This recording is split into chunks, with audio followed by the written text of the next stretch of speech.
morning.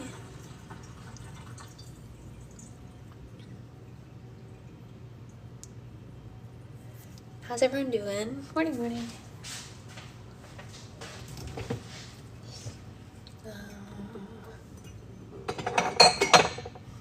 Beetlejuice, yeah. Beetlejuice, yeah. Because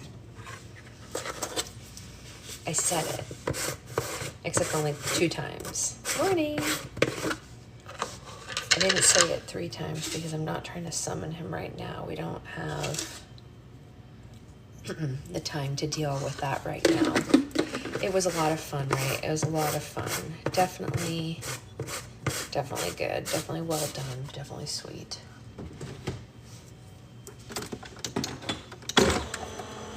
Does the movie have the songs from Broadway? No, definitely not. Absolutely not. It is a sequel to the original. Has nothing to do with the Broadway show.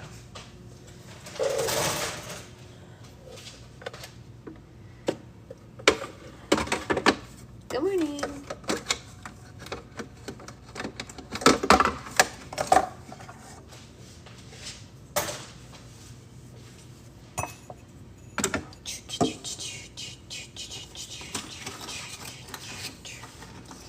Some community guidelines. Oh my gosh. Fed 4 times a day. Wait, what? I missed something.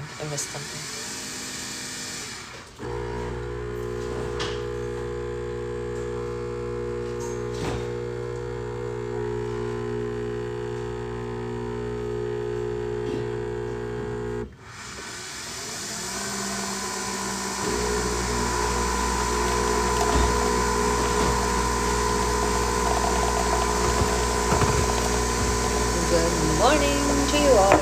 Hey, Lorenzo. How did you like to get juice? I liked it. Sweet. I think if you like the original, you like it. You know what I mean? Like it's definitely made for people who like. It was Jack who got filtered. If you like the original, this sequel was made for people who love the original. You know what I mean? It was good stuff. No issues. No like major qualms or anything like that. It was funny, it was lighthearted and sweet, and yeah, that's exactly what I thought. Nice. Good morning, everybody. Morning. Yeah, that's pretty much what I would say. If you aren't a fan of the original, it's not going to make a whole lot of sense. But I guess you probably enjoy it anyway, or maybe it will make sense. I don't really know.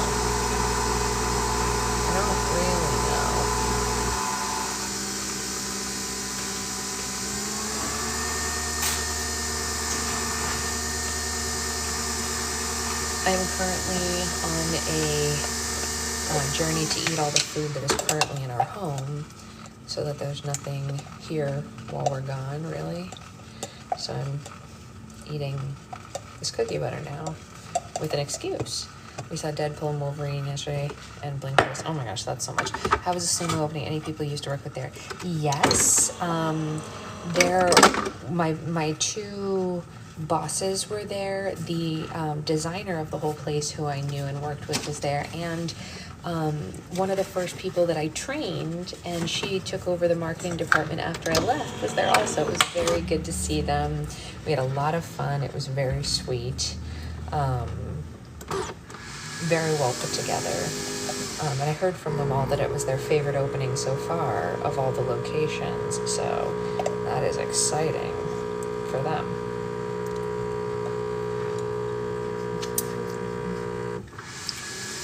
Yummy. I have to order more cookie butter. This is the end of my cookie butter.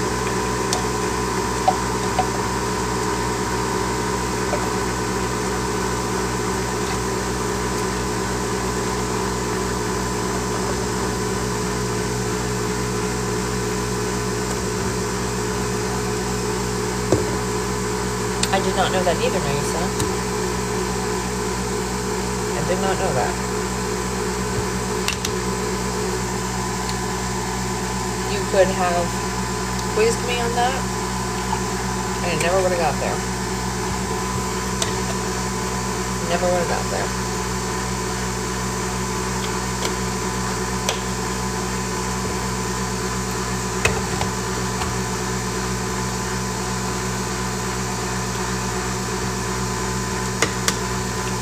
This is so yummy. I wish it wasn't so good. Yummy, yummy, yummy. Okay.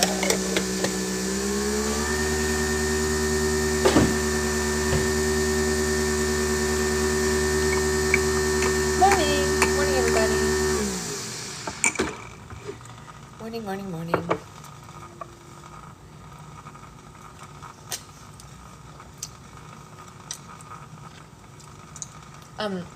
Anya, I can always ask my former bosses if she's going to be there again, and you can go on the day. Like, I saw her interviewing in passing, but I thought she was in the movie, not directing it. Oh. She's a very pretty lady, but that's really all I know about her, other than that she's Lenny Kravitz's daughter, of course. I guess I should put these away. Oh, here's the pour. Mm-hmm. Yeah. Delightful.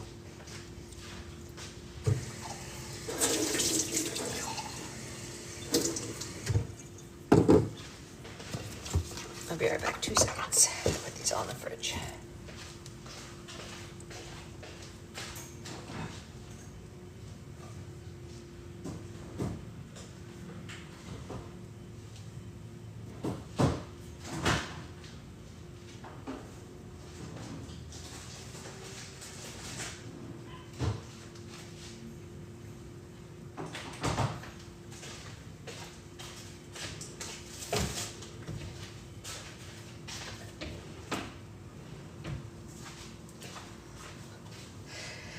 Yeah, if you remind me when I'm not on live, Anya, I can definitely do it.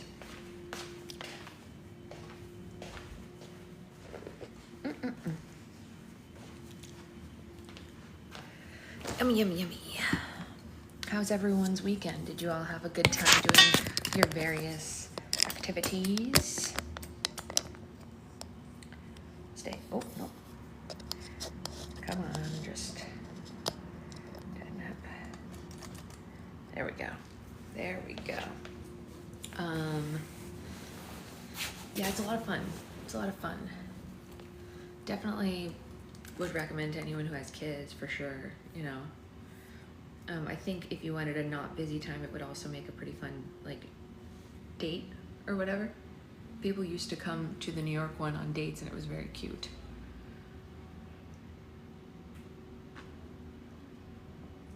Delicious. I'm adopting you as Aunt Sasha and sending my kids to you for an hour today so I can breathe. That's fine. We have plenty of activities, and although the house isn't yet fully baby-proofed, it's like mostly okay.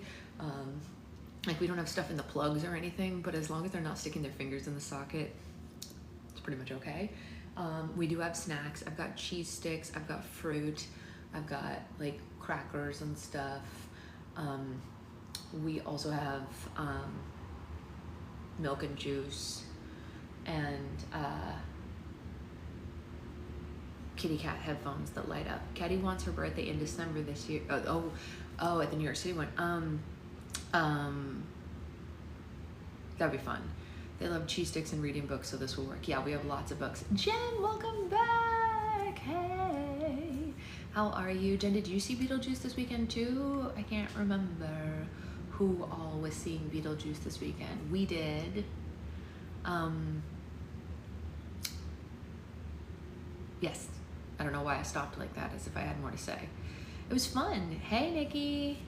I need to watch the original. Yeah, I didn't, but I will be this week. Okay, I wasn't sure if you already had or if you still were.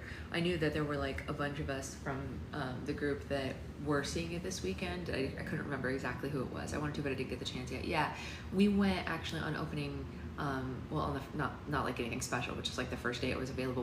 We bought tickets in advance because we're part of the movie club to the theater that's in our neighborhood because it's walking distance. And the movie club is actually a great deal. You get way better deals than if you're not a part of it. So we joined it because I don't know. There's a lot of movies coming up that we want to see. Like, we knew we wanted to see Beetlejuice. We know we want to see Wicked. There's a couple other movies coming out that we want to see. So yeah, that was fun. Let me know what you think. Also, I don't know if any of you still have kids in diapers, but Hello Bello came out with a Beetlejuice line of diapers, and when I tell you I am depressed that my child is not born yet because I don't have a reason. Oh yeah, Mary does. I can't use diapers right now. What am I gonna do? She's inside my body. What am I gonna do? Like diaper a fetus? You know, that's not happening. But they're so cute and I want them so bad. And I'm just like, man, you can buy them down and stock up. I've been thinking about it, Jack, that, I mean, it's crossed my mind. Every time the ad comes up on my page, I'm like, what if I just bought these diapers right now and saved them until next Halloween? Like, what if I bought the diapers in the size that she'll be next year? You know, because she's definitely only going to be 9 months old at Halloween next year, so she'll still need diapers. You're not potty training a 9-month-old, you know what I mean? So like, be kind of cool to have Beetlejuice diapers. Size 3 lasts forever. Yeah, no, but stocking up a super smart box a week or so. Yeah, so maybe if I bought enough for like the entire month of October, you know, I mean, obviously we can't predict exactly what size she'll be, but like approximately. They're just so cute. They're so cute. And we live in California, which means, you know, sometimes babies wander around in just diapers because it's warm. Like most of the stuff, I mean, did you guys see the video that I posted of me as a baby yesterday? It's, I mean, you're not due elimination training. Wait, what's that? I don't know what that is, Amanda. Am I supposed to know what that is? What is that? I don't know what that means. Am I supposed to know? Or are you making a joke? She's joking. Okay. I don't know. It's like, what is that? What do you guys, what size do our babies, and the wipes are themed? I know, Sophie, I want the whole pack. Do you guys know like approximately what size, I can't remember. I haven't been around a 9-month-old in so long. Are 9-month-olds size 2 or 3? I have no, I don't remember. I can't remember what size. She's 11 months in size 3. Okay. They're both. Okay, so maybe I'll get I'll get like 2 boxes of size 2 and 2 boxes of size 3 so we can get through the month of October. And if we get into them a little early or a little late, oh well, you know what I mean? Not a big deal. But like, we put together the crib finally yesterday. The whole thing is set up. We just don't have a mattress or anything yet, but everything else is it's done. I don't know, maybe after the live I'll buy them because they're just so cute. And I'm like, diapers don't really expire, you know. 3 goes to 17 pounds, from 70 pounds to 23. Okay, yeah. As long as she's not born humongous like her most recent cousin. Remember, I told you guys my sister-in-law just had a baby who was born almost 11 pounds. So you know, 11 pounds is a lot. And my sister was born 12 pounds. Yikes. She might be wearing them by summer. No, hopefully my baby will be a more average size. Anyway, I think I will buy some just for fun. Because, like, why not? My almost 3-year-old is still in size 3 diapers. We don't go by weight. We just have small weight. Yeah. Yeah, I mean, I have no idea what she's going to come out like, right, Sophie? I mean, like, how could I ever know? That's the problem. Like, you just really don't know what your baby's going to be shaped like until they're out, right? I mean, like, that's the whole thing. I mean, my brother and sister and I all came out of the same womb and we're all very different. I was born 6 pounds. My sister was born 12 pounds. My brother was born a month early and he was 9 pounds. He could have been 15 pounds of birth for all we know, you know. So I just don't know. But if you guys have not watched the video of me absolutely proving that baby gates are pointless in the 80s, you should definitely watch that after book club. It was very funny. My last 2 were completely opposite, my smallest and biggest babies. Yeah, you just really don't know. Okay, well, let's read. And don't need to be Halloween to use them. It's true, it doesn't need to be Halloween. The video is like, it's hilarious. Wait, you guys, this is literally how the conversation with my mom went when she saw that video. She said, "Is that you?" And I said, "Yes." And she said, "Did I take that video?" And I said, "Yes." And she said, "Oh my God, oh no." I was like, because like in the original video, it's obvious she's filming because you can hear her in the background. She's like talking to me as I'm doing it.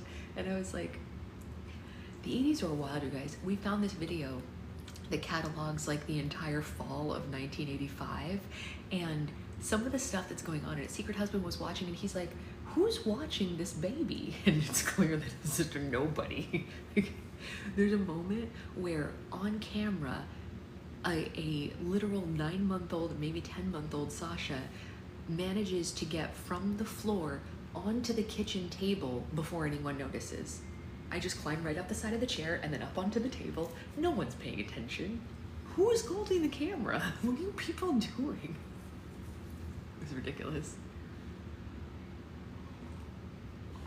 I was like, you guys, you gotta watch the baby. You gotta watch the baby. And there were so many moments when you hear my mom go, does anyone have the baby? And I'm like, it's a miracle I made it. Tripod, the camera, babysitter. I don't know how we survived our parents. I know. It's hilarious. Like, there were so many moments like that. There was another funny moment at, so she has the camera at Thanksgiving. First day back at work and my computer won't work. Oh, great. So you can just hang out with us then. No computer.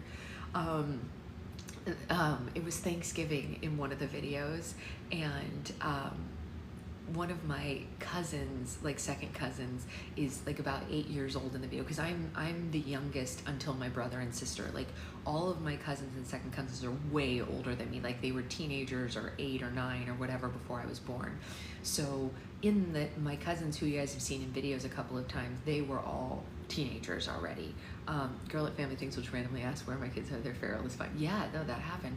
And so my mom is outside filming something with her sister, and this 8-year-old, who is my cousin, walks up to her, or second cousin, walks up to her and says, can I hold the baby?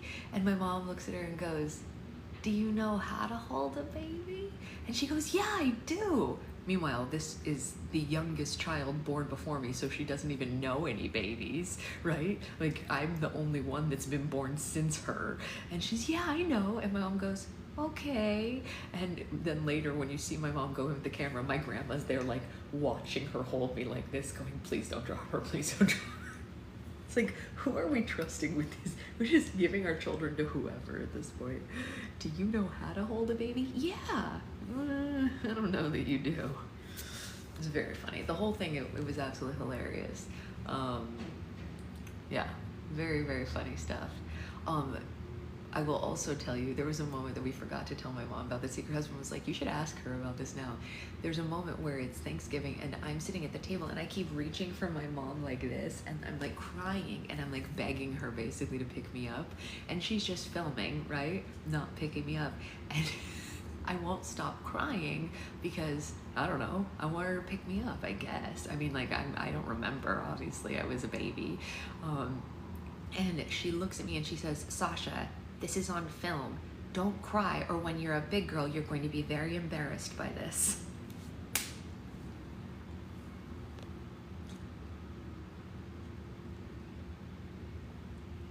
I was like, mother, that's not how you get a baby to stop crying. I was like, so my husband turns and looks at me and he goes, are you embarrassed? And I was like, you know, I'm not. Is that weird that I'm not embarrassed by being a tiny human that was crying? I think they all do it. I don't know. It didn't bother me. I don't know. And she said it more than once on the film. I was like, mother, what are you doing? You're gonna be so embarrassed for your mother. Yeah, right. She literally was like, Sasha, there's a lot of people here. We don't want to be crying or you're going to be embarrassed when you're a big girl. I was like, I'm 9 months old. I don't know what any of this means. It was very funny. It was very, very funny. Anyway, let's read because we want to get through this book today. But I thought that, you know, I have to show you guys more clips of it because, man, any of you who didn't live through the 80s, you were just, I mean, the shock of some of it. We, like, especially since we're, like, preparing right now to have a child and we're, like, so careful about everything. I had no crib. She had me asleep on a pillow. Like, there's a thing where my grandfather comes in and he's filming and I'm just laying in a queen-size bed on a pillow as a baby, just sleeping on a pillow, doing my thing. I was like, who's watching this baby? Did I suffocate? Who knows? I mean, I'm here, so obviously I didn't, but like, where's the crib? Why don't I have a crib? Who's to say? Didn't have a crib. My baby's not even born yet and she has a crib. Anyway, let's read. Chapter 19. You didn't have a crib either, Becca? Yeah. The lifestyle and rules were so different. It's crazy. It's so different. My mom put me in a in a suitcase at one point. My dad's crib had lead paint. Ooh, that might be worse. I don't know what's worse, a pillow or lead paint. Yikes. I actually don't know which is worse, Sophie. Neither of us died, right? I mean, like, your dad survived because he had you and I'm still here, so I mean, maybe it's fine, right? I mean, maybe they were right. Maybe it doesn't matter. I genuinely don't know. I can't figure out, like, that's one of the things I've been thinking about, like, so many of these new things. I'm like, well, we all survived, so, like, it couldn't have been that bad. I mean, we made it. We're here. There was a time we didn't have cars. My mom, guys, when my mom was a little girl, like 3-4 years old, she fell out of the car because they didn't even have seatbelts, and she just opened the door and while the car was moving, rolled out. As a toddler, rolled out of the car while it was in motion. She survived. That's true, Becca. That's a very good point.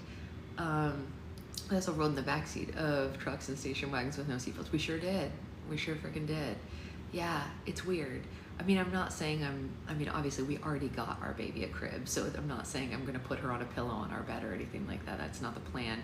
We're even getting one of those little bassinets that, like, the side opens up so we can be close to her or whatever in the first couple of months, and it's a rolly one that, like, rolls all around the apartment. But it is interesting. And I did climb everything. I was a much more mobile baby than I remember because I climbed literally everything in this video. Every time they turned their head, I was on some shelf, some table, some who knows what. And I was like, man, you could climb, kid. Halo Bassinet was a savior. I'll have to look up the brand of the one that we put on our registry. I'm not sure, I can't remember. And people say I survived. I ask what kind of damage. You know what, Jen? You're not wrong. What kind of damage? I think for me, because it continued, the more damaging part was, but this is on camera. Do you want to be embarrassed when you're a big girl?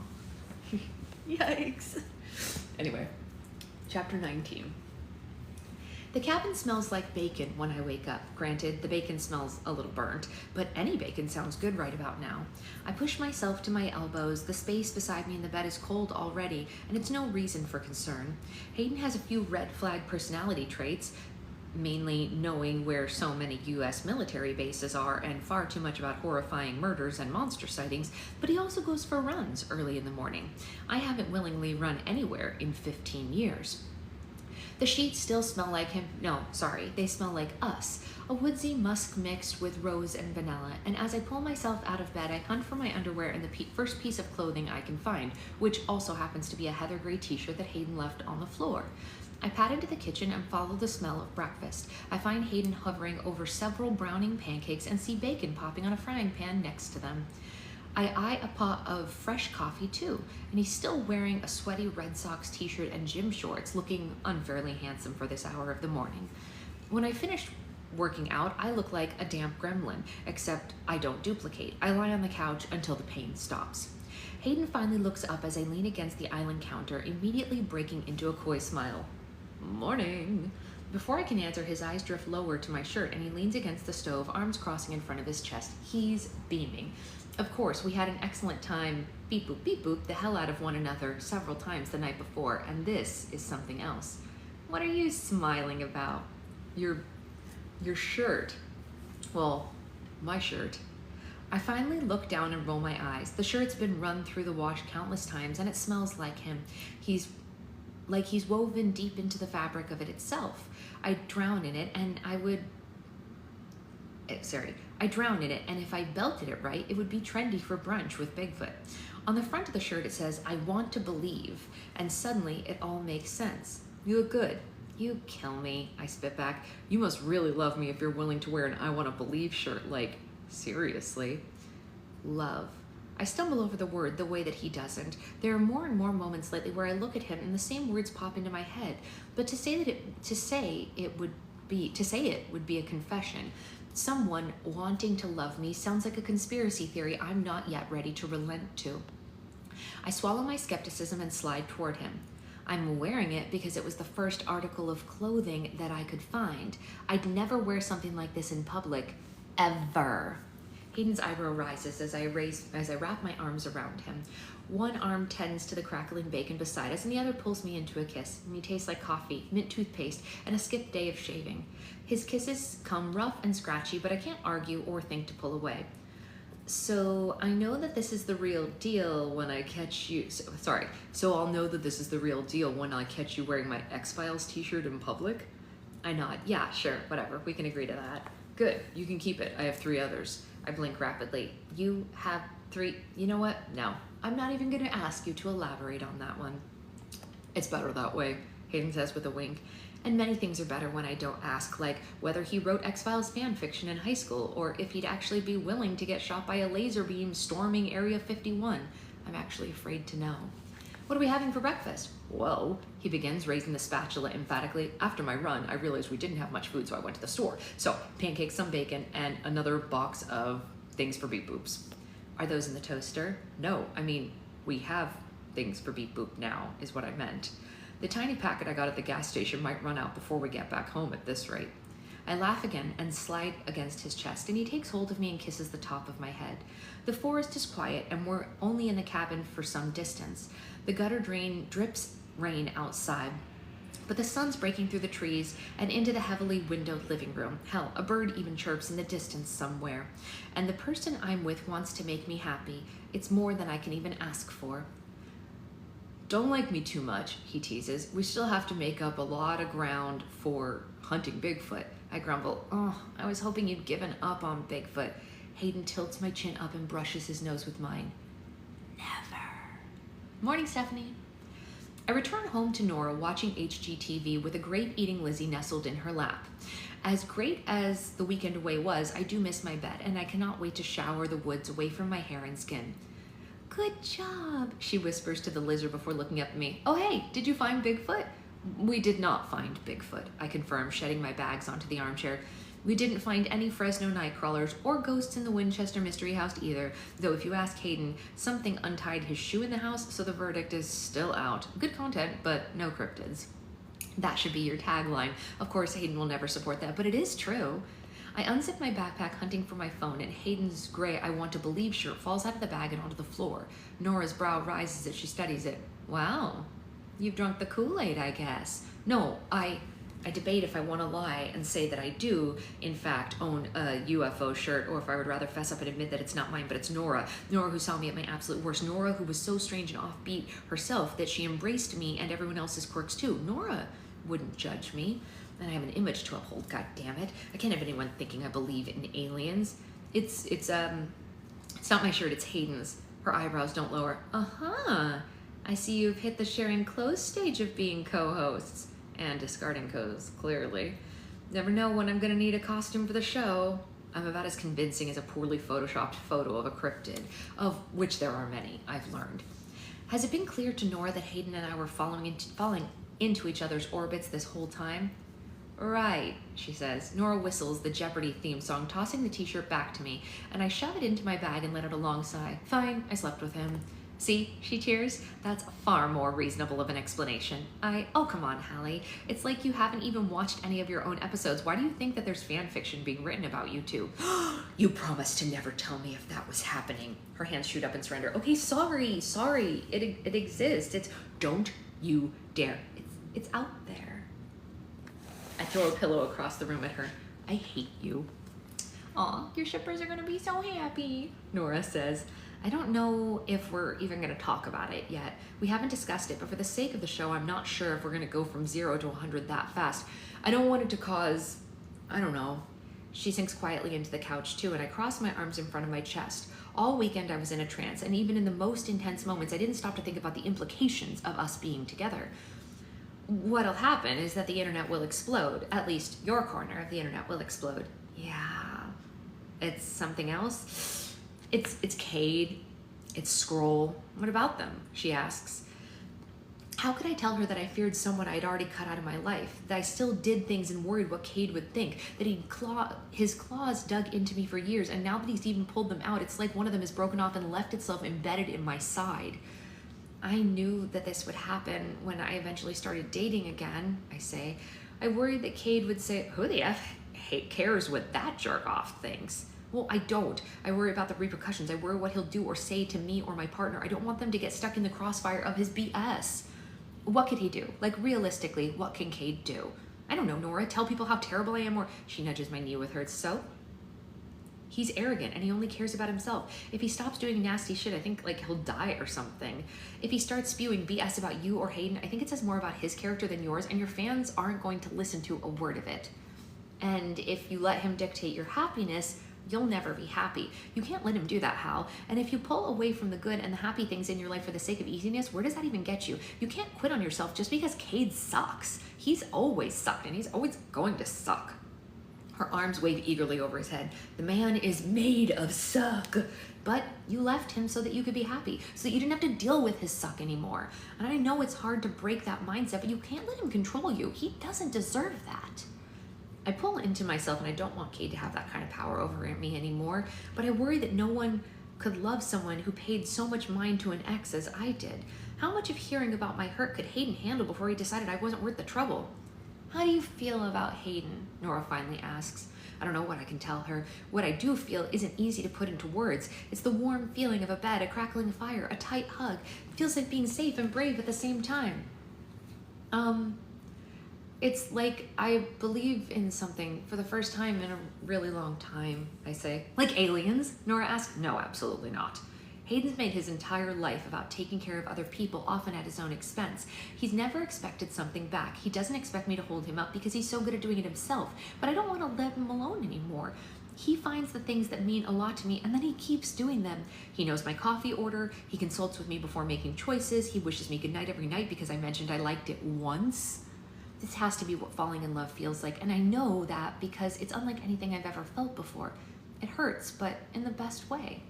Well, if Hayden makes you feel that way, then I think he does. If Hayden makes you feel the way I think he does, Nora says, and trust me, it is obvious that that's what's between the two of you. And, you know, Cade doesn't get to decide what you can and can't do. Cade doesn't get to decide what makes you happy. And don't worry, she continues. I think if it came down to it, Hayden could take Cade in a hot second. Amazing. For someone who puts protein powder in everything he eats, Cade is like surprisingly flimsy. Yeah, in all ways. Except being an asshole. He's a real pro at that. She muses. Shit, I really hope I get to see Hayden punch Cade at some point. That would make my life. I like Nora. She's funny. All right, so this is Out There, episode number 7. It's called Fill Out the Survey So We Can Improve Future Abductions. Let me grab my microphone. This week on the Out There, Hayden and Hallie dive into a case of alien abductions. They cover probing, crop circles, and extraterrestrials' apparent passion for latex bodysuits. Strap into your flying saucers, kids. Hallie, I have a question about crop circles. Hayden, oh yeah? Hallie, are there crop circles accompanying every alien abduction? Hayden, no. That would mean that the whole world was covered in corn, which it's not. Crop circles are weird, and a lot of people think that they're fake. And some people have come forward and claimed that they made crop circles themselves, which is totally very possible. Hallie, that seems like a lot of work. Hayden, it is. That's why I don't even know what I believe. Obviously, it could be done by humans looking for clout, but then some of them are so large and utilize sacred geometry so well that it would be easier if you were hovering over it in a flying saucer with like a little laser. Hallie, true. But I guess what I want to know is why would aliens make them in the first place? Is it to like send a message? Is it the alien equivalent of writing so-and-so was here on a bathroom stall? Or like, Hayden, no, it's way cooler than that.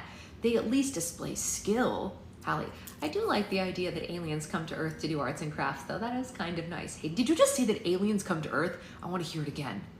Hallie, hypothetically. And I'm going to follow it up by saying that they aren't just doing arts and crafts. Like, they're like little green men. They're like ass men.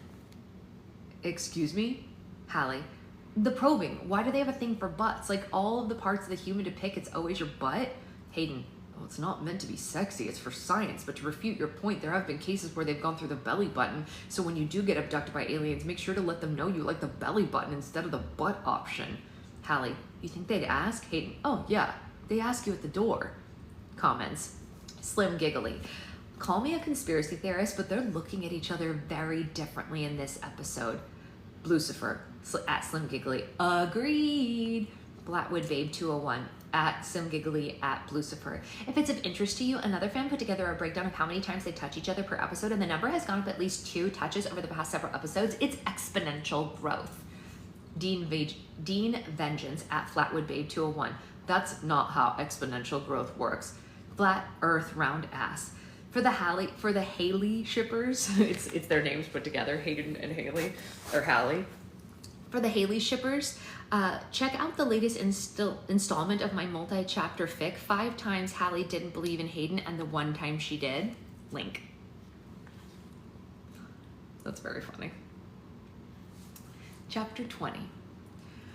For years, all Cade wanted was to be a regular guest around the convention circuit. He begged Kevin to get him into the big ones, SDCC, WonderCon, NYCC. There'd been no luck. I feel an alarming sense of pride in the fact that I have been asked to attend a convention before he has. Of course, Cade would not be caught dead at Conspiracy, and several months ago, neither would I, but now I'm on a panel. Take that, asshole. I'm typically not one of the more normal-looking people in the room. Blue hair makes me stand out everywhere I go, and it makes little children think I'm cool and adults think I'm a witch. While Hayden has opted for his casual uniform of jeans, an offbeat t-shirt, today it's a Majestic 12 t-shirt, and a flannel shrugged over his shoulders, I try to look as serious as I can. Jeans, a gray turtleneck with a black blazer on top, and I look like a contemporary Dana Scully, which explains why Hayden hasn't been able to stop eyeing me. But compared to the other attendees at Conspiracy, I look like I should be taking calls for a very important lawyer or something like that. It's a convention in LA exclusively dedicated to the strange and unexplained. It's not a place that I ever expected to be, but I'm fitting in alarmingly well. You know, Nora chirps, fixing a stray hair coming from my bun. Me either. Everyone misses you because you're so sorry, wrong voice. I didn't realize he was here. Everyone misses you because you're too tiny, Jamie says, propping his elbow on her head. Her face and entire body scrunch in annoyance. She wiggles out from underneath his grip and clutches her notebook. You don't, she replies. Well, I must have taste.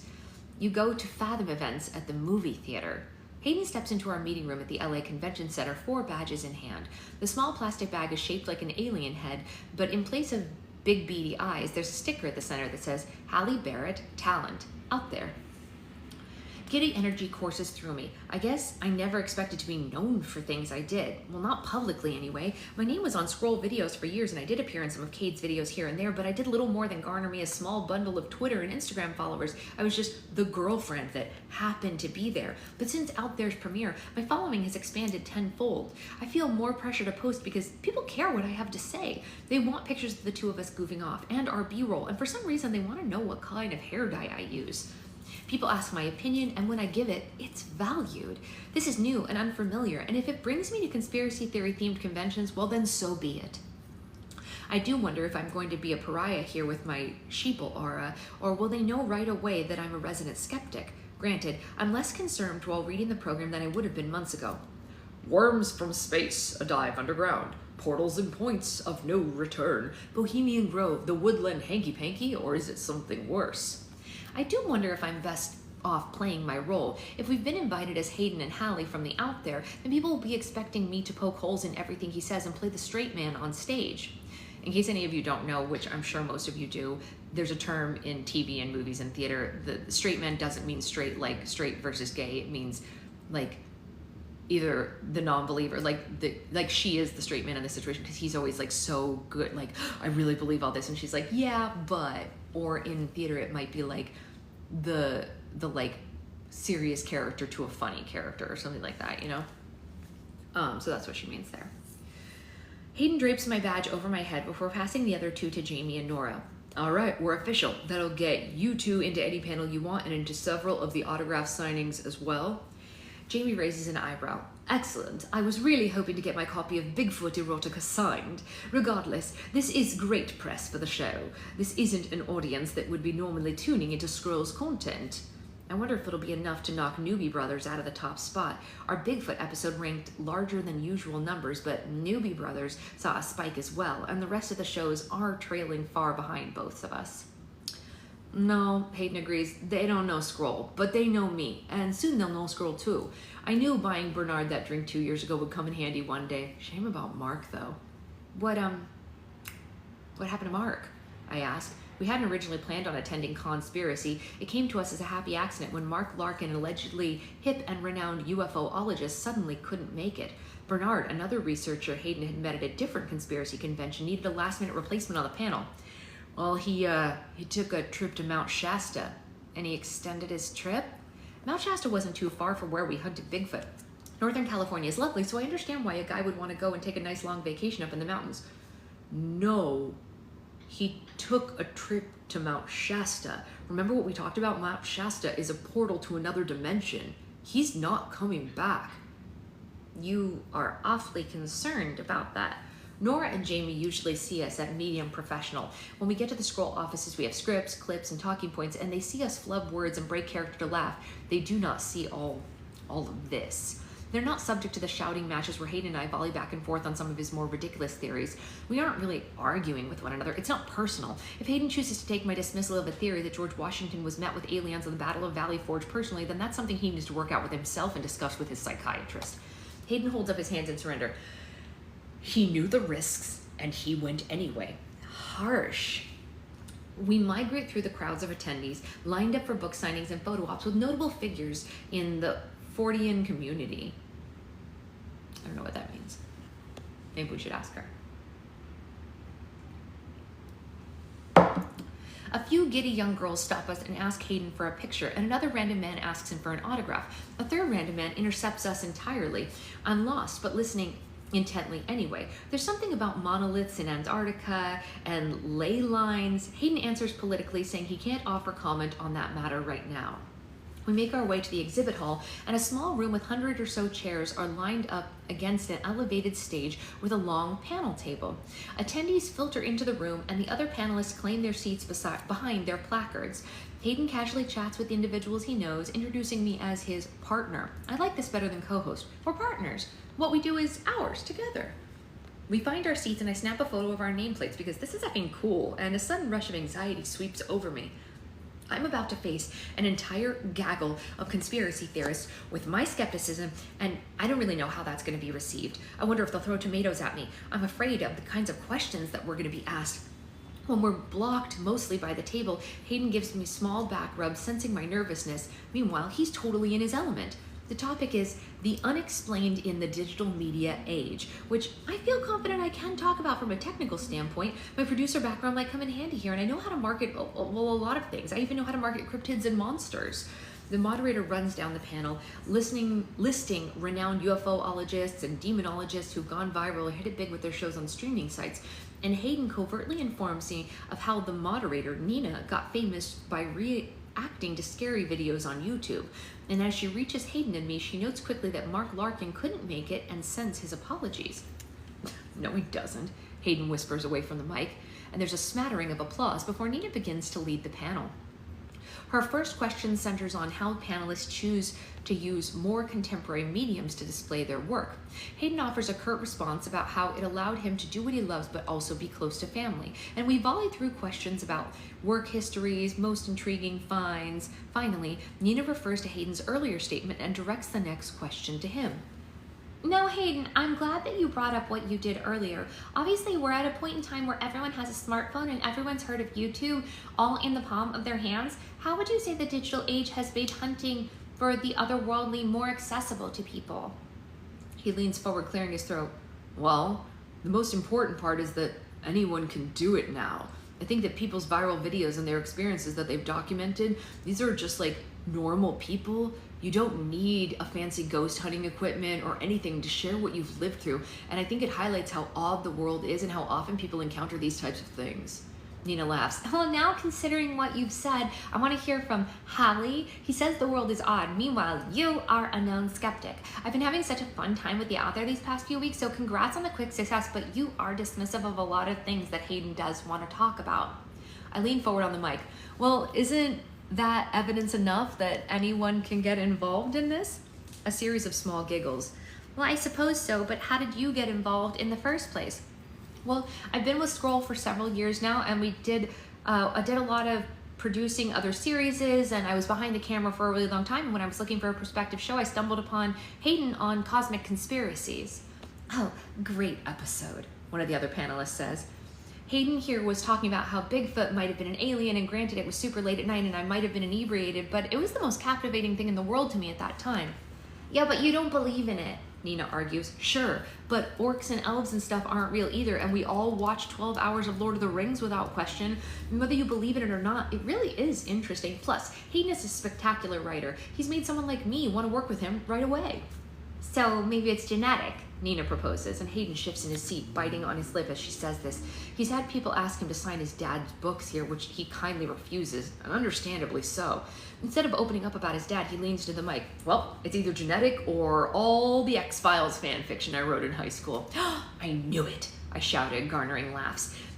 And then I pivot back to the actual conversation. I wasn't initially supposed to be on the show with him at all, but everything's better with her involved. Hayden interrupts. The other would only be half of what it is without her co-hosting. She brings a charm and perspective to the show that it didn't have before. I bite my lip and his hand rests alongside the inside of my thigh, and I know the look I'm giving him is telling, but I can't really help it. I spent months questioning if anything I did was worth it, if anyone wanted to hear what I had to say. I did stand out, and I did matter, and I did make things better. No one can antagonize me like Hallie can, Hayden continues, and that's not necessarily a bad thing. It's good to have someone challenge me. Otherwise, it's just me, talking in circles all the time. It tests the rigor of my theories, too, and as much as I try to be well-rounded, nothing humbles you like someone telling you you've lost your mind in front of God knows how many viewers. And how does that translate to off-screen? Nina asks. We're silent for a moment. How does that translate off-screen?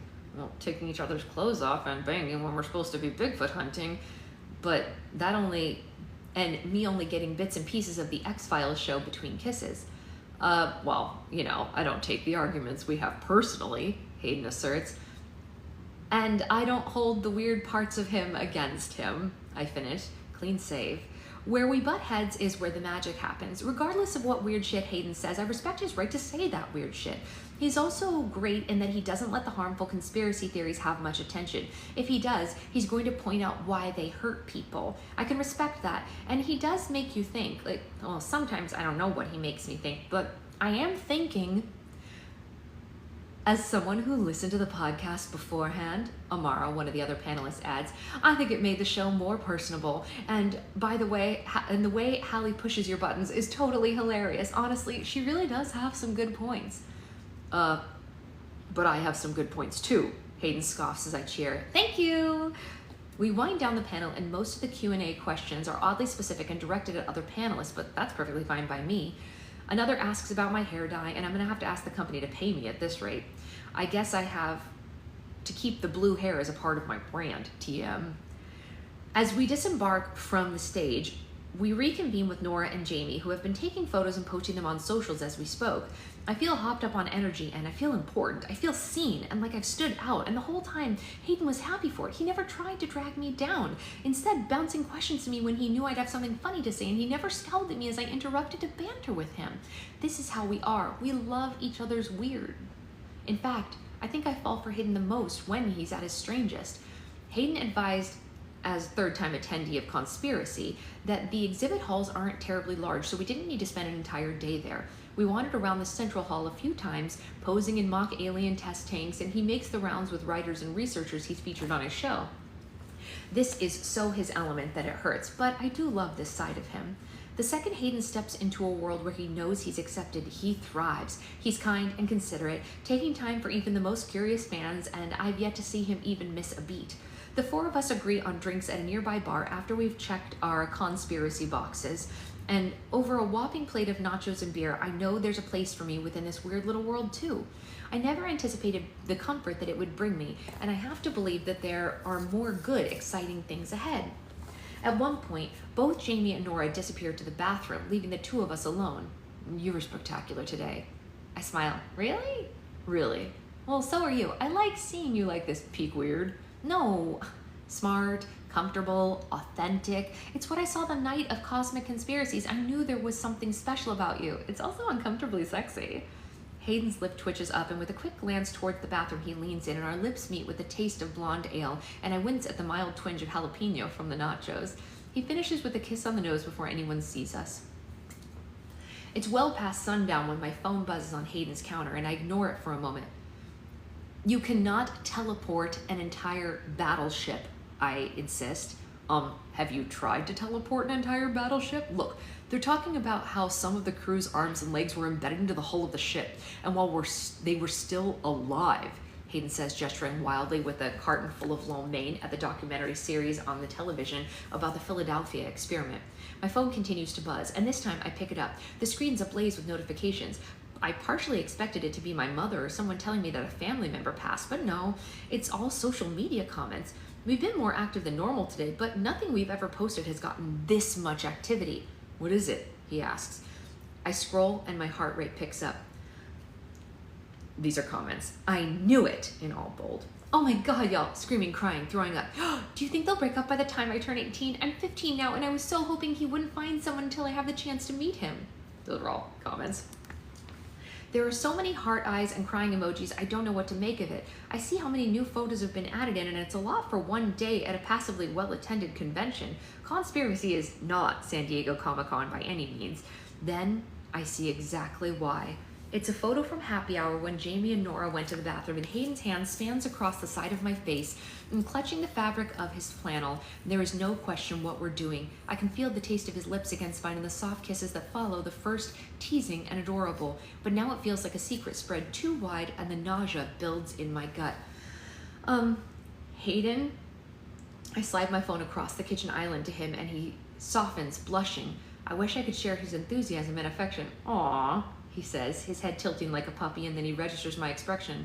We look cute. I mean, I guess this isn't exactly how we plan to go public or anything. Are you okay with the world knowing that you're banging a conspiracy theorist?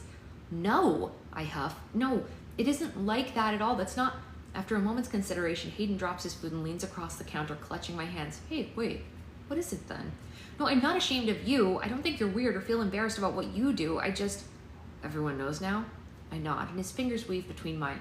Hey, look, we weren't going to be able to keep it under wraps forever, he says. I was going to suggest that we go public in the season finale. The way he talks about it, it sounds like there's such a future here. I think of a day when I don't co-host the Out There, and I suddenly don't know what I'll do after. I'm so proud of what we've built together, and I'm proud of what this show's done for me personally. I feel invigorated to create again. I'm full of ideas and excitement, and the thought that part of me had died out, but it hasn't. What's happening now isn't a short fling between us that'll fizzle out if we get canceled. For the first time in so long, I genuinely believe there's a chance I could love again, and I don't know when I'll be ready to say it, but the itching and tugging feeling in my chest tells me it's not as far away as I think. The more attention on us, the more that they'll have to use against us. Hayden rounds the counter and takes the bar stool beside me, tugging it closer to my chair. What do you mean? Are we not allowed to date? Is that like a scroll rule? Or I thought we just weren't allowed to get arrested. No. There's no rules about it. Everyone knew that I was dating Cade, but now that I'm with you, that's like 2 in a row. It might look like... No, I get it. His fingers trace up and down my arm. I'm not ashamed of anything we've done together or anything we've built. The two of us are a team. Whatever someone throws at us, Hal, we're gonna throw it right back.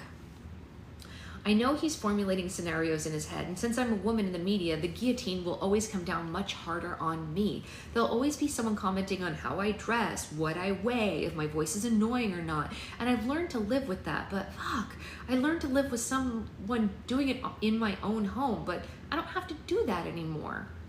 If anyone tries to say anything that hurts you, I hope you know that I'll be the first person to fight back, Hayden promises. No, I know. Hayden brushes the hair out of my face. There isn't anything we can do now that the cat's out of the bag. Somewhere deep in the apartment, Cthulhu mews and we both laugh. He's mad that we're eating and he isn't eating. Feed your child, Hayden. He has kibble. He needs wet food, I say, leaning in, and Hayden toys with the bottom of my sleeve, parting his lips as he meets me in the middle. He has kibble. Let a man eat his noodles first, cat. He finishes with a kiss before cracking open a can of cat food that has Cthulhu bolting faster than a shambling cat should. He leaps onto the counter, ignoring me, but mewing eagerly as Hayden feeds him. He flops happily on the counter, and Hayden gives him a soft belly rub and a kiss on the forehead. For the moment, I forget about the furiously happy fans and the people who might use our relationship against us, and all I can think about is the rest of tonight. Eating takeout, drinking beer, curled up with Hayden as we work our way through the X-Files together. Very cute. Oh, X-Files. Yes, they're watching the X-Files. Very cute. Very, very cute. Don't they have a book? No. Oh. Oh no, we have maybe 4 more chapters, I think. I think we're on chapter 21 and there's 26. I think. Let's see. Let's check. We are indeed on chapter 21, and how many chapters are there? There are indeed 26. Yeah, so we have 4 more chapters, which is great. Are they in love? It does appear so. But it is a rom-com, which always comes with the promise of happily ever after, so hopefully they'll get theirs. Good morning to you from everybody. Good morning. Well, that is great. So I will see you all later. Don't forget that a lot of info is going to be going up on Patreon this week, so keep your eyes peeled for that. I'll probably be on later for slime stuff, not sure exactly. For those of you in the Fantasy League, tonight is the last night of the first week, so good luck to everyone except Sophie. No offense, Sophie. But Sophie, I can say good luck to you starting tomorrow because we won't be against each other anymore. But for today, Sophie's going down. And currently Sophie's beating me, but by a small margin. I still have room to grow. What is it? With a margin? What's the margin? I don't know, like 10 or 15 points, I think. And how many players do you have left? 2. Oh, wow. That is exciting. Yeah, it's close. It's a close one for Sophie Does and she have I. any players left? No. Oh. Yeah, Wow. I could beat her. You could. Yeah. You have 3 guys playing tonight? Yeah, I have a couple as well, Amanda. I have 2 on one team and 2 on the other. So, Yeah. what? You have 4? 2 on one team and 2 on the 2 other. on- Yeah, oh, yeah. I see.